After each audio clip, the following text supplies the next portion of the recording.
Dear students viewers, आप सभी को मेरा नमस्कार। मैं संतोष सर। आज जो वीडियो है वो है, इसमें यूज सीखेंगे दीज और दोज के बारे में सीखेंगे। चलो हम सबसे पहले हम सीखते हैं कि दीज और दोज क्या है। आप वीडियो को अंत तक जरूर देखें, क्योंकि आप छोटे से यानी थोड़े से देखने के बाद वीडियो को डिलीट कर देते हैं, यानी आप वीडियो से हट जाते हैं। तो आप वीडियो को ज़्यादा देर तक देखते रहें और इसको अपने दोस्तों में भी शेयर करें। तो चलो हम सबसे पहले दीज और दोज के बारे में सीखते हैं कि होता क्या है और ये कैसे इसका हम इस्तेमाल करते हैं।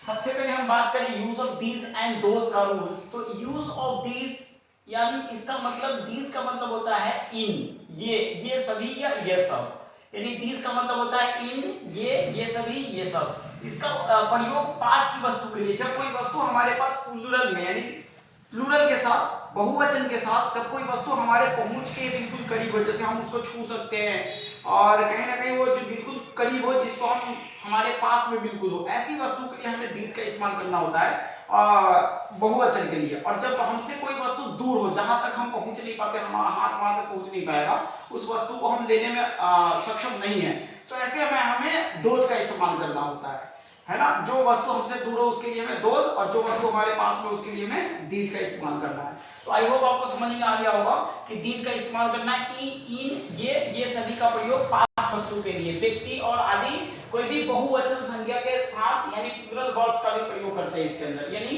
प्लूरल वर्ब्स का हम इस्तेमाल करते हैं। इसका स्ट्रक्चर होता है दीज प्लस आर, और प्लूरल नाउन या ऑब्जेक्ट के रूप में कोई भी प्लूरल ही आएगा जो कि नियर के लिए इस्तेमाल होता है। एग्जांपल में देखिए, put these books over there, यानी put these books over there, इन किताबों को वहां रख दो, यानी किताब ऐसे है जो हमारे पास में, उसको वहां रखने की बात हो रही है, पास में। तो put these books over there, इन किताबों को वहां रख दो। दूसरा एग्जांपल है these boys win the match, इन लड़कों ने मैच जीता। इसी तरीके से the taste of these apples are sour, इन सेबों का स्वाद खट्टा है। There are many mangoes on these trees, इन पेड़ों पर बहुत आम लगे हैं, ये पेड़ पास में है। Take any of these, इनमें से कोई भी ले लो, पास के विकल्प के लिए, ऑप्शन के लिए। और these are boys, ये लड़के हैं। These are cows, ये गायें हैं।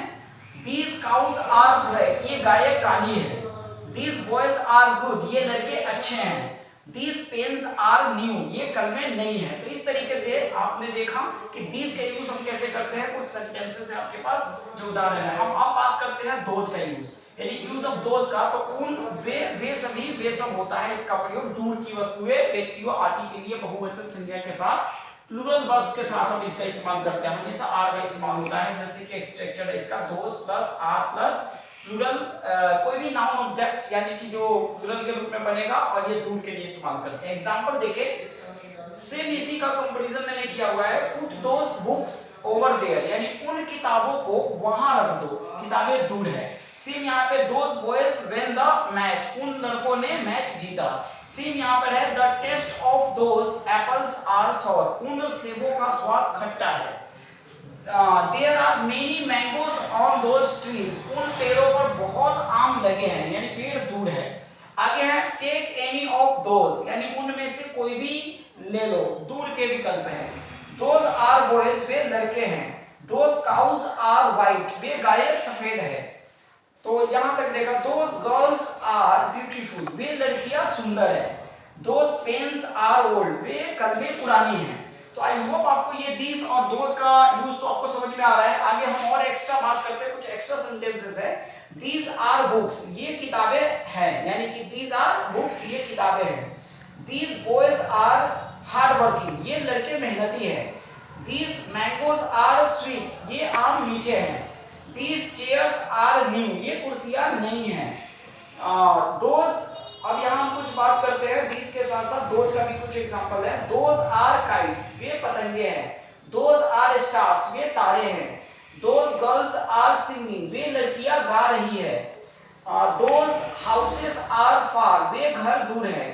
Those books were not good, वे किताबें अच्छी नहीं थी। तो आपको पास्ट में भी कुछ चीजें हैं जहां पे हमें वर का इस्तेमाल करना है। दीज दोज के साथ जब पास्ट में कोई सेंटेंस होता है तो वहां पे हमें वर का इस्तेमाल करना है।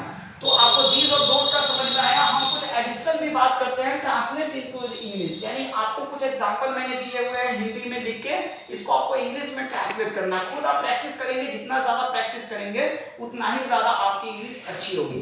तो आपको प्रैक्टिस करना है। जैसे कुछ एग्जांपल है, ये मेरे मित्र हैं, दीज आर माई फ्रेंड्स, इस तरीके से आप बनाएंगे। वे तुम्हारी किताबें हैं, दोज आर योर बुक्स, इस तरीके से कुछ एग्जांपल बताया। आप अपना खुद ही इसको प्रैक्टिस करेंगे और जो चीज आपको समझ में नहीं आएगा वो कमेंट में जरूर हमें भेजें, मैं उसका रिप्लाई करूंगा।